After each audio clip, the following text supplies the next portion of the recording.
I'm just... Are you from Hermann or just back? No, I'm from St. Louis. Oh, nice. Yeah, I'm just going around taking some photos. I'm actually new to Hermann. Really? So, yeah, we just bought this building in February. Okay. This building itself is kind of set up as like a history museum. So everything in the building is period to the late 1800s. Cool.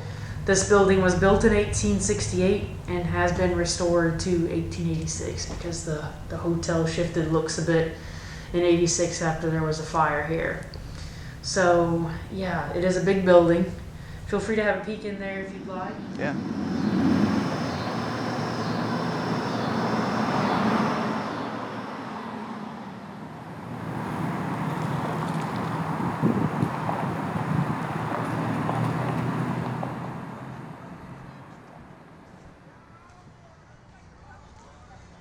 Is this your truck?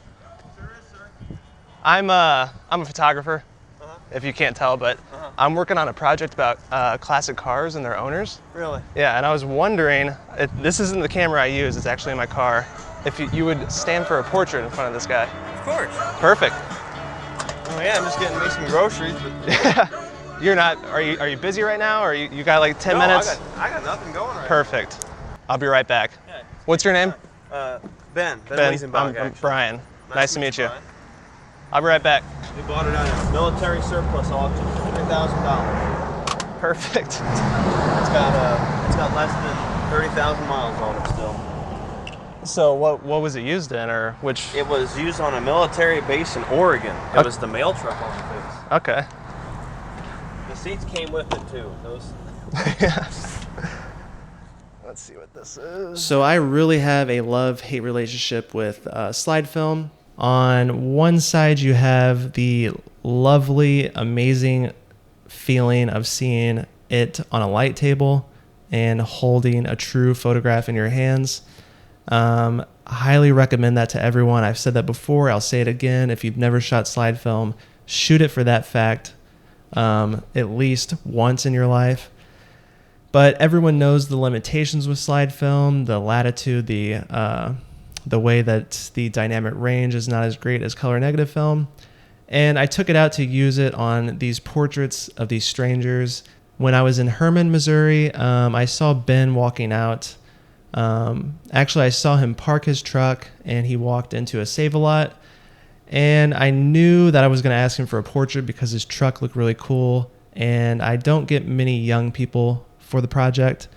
So when he walked out, I asked him for a portrait. You saw everything, how it went down, but the limiting factor with slide film is obviously the dynamic range. And when I was metering for this, it was calling for 1/320th of a second to expose correctly. And my camera is either 1/250th of a second or 1/400th of a second. So with slide film, you have to pick and choose. So it's either going to be overexposed a little bit or underexposed. And with such a small dynamic range, it makes it hard to pick and choose. And I picked underexposed. I went with 1/400th of a second, and it turned out pretty good. That's the thing when I'm shooting Portrait 160 like I usually do for color film. I can overexpose by 1, 2, 3, 4, 17 stops and be perfectly fine. But with slide film, you can't really do that.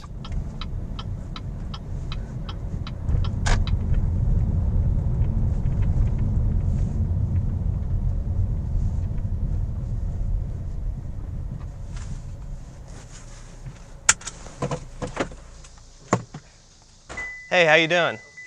Okay. I hear this is your truck right here? Yeah, that's my truck. Yeah. I'm Brian. I'm a photographer. Okay. I'm working on a photo book about classic cars and their owners. Yeah. And I was wondering if you would want to pose in front of that guy for me. Well, yeah, I could. Perfect. Yeah. What's your name? Alan Straub. Al? Yeah. Nice to meet you again. Don't worry about it. You want me inside the truck and smile or what? I am going to do one of you inside, but first I want to get you just standing in front of it.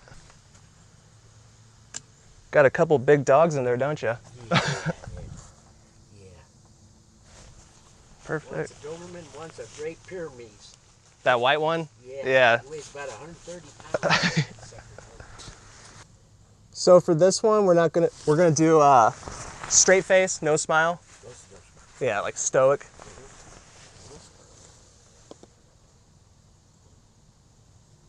How's that? That's perfect. Stay just like that for me. Get picture ticket? Yeah, yeah. And the other thing that gets in the way is when you're busy thinking about exposure and metering and light and things like that, you're not paying attention to the composition, you're not paying attention to the subject, and things can get kind of dicey with that. And then you're making mistakes like this shot of Al inside his truck. I missed focus because the lighting was pretty high contrast. It was pretty bright on the outside and pretty dim on the inside. And I was just worried about getting the correct exposure. And I probably fumbled up the focus because of that. You can see focus is on his ear instead of his eyes. And the composition isn't that great either, with the door frame being on the left side of the frame. So that's the main downside of slide film, is you might be thinking about other things when you should be thinking about the important things like story and subject, composition, framing, things like that. But nothing can replace the feeling of getting that slide film out of the tank, or if you have it sent off, opening it up out of the mailbox and holding it up to the light or putting it on a light table and seeing it right before your eyes like that. But yeah, I had a blast shooting these photos. I've been having some imposter syndrome still, and just thinking that the work that I make is not that important, and blah, blah, blah, stuff that you put in your head, and doubts, and comparing yourself to others. And I've already taken some steps to alleviate that, and it has gotten better. It allowed me to go out and take these photos and travel out to Hermann and photograph some people I didn't know. And it was nice to just do that. And it was also nice to just get out, get some fresh air. And it was also nice weather, so that was nice. But as always, I want to thank you guys for the support. I had some reservations about making this, but I did in fact make a Patreon account. It's cheap at $3 a month. And the sole purpose that I did it is support for the channel. You will get a credit as a producer at the end of videos, and I also want to make a separate page on my website that kind of shows the photographers that support the channel and shows a little short bio about them and shows their work and what they're making, so everyone can benefit from it. You're not just giving me money to go buy film and put gas in my tank and stuff like that. So in the future, I do want to put more tutorial-based stuff and behind-the-scenes stuff, stuff that I wouldn't normally put on the channel, because I don't want the channel to be strictly education or tutorials. I want it to be very selective, and I want the videos that I put out to have a certain tone, and I don't want it to be like how to load film or how to do this, how to do that. So if you do join the Patreon, I just want to thank you in advance. It means the world to me.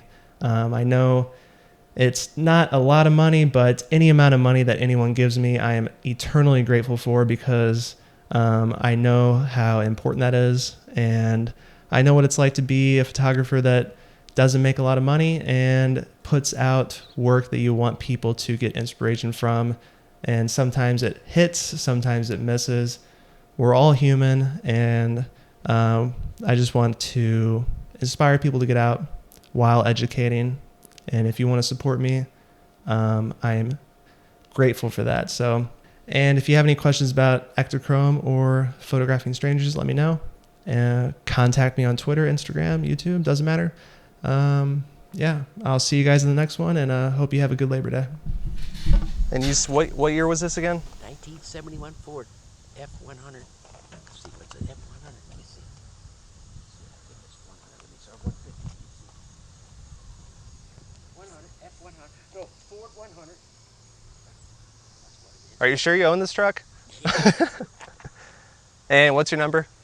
My cell phone number is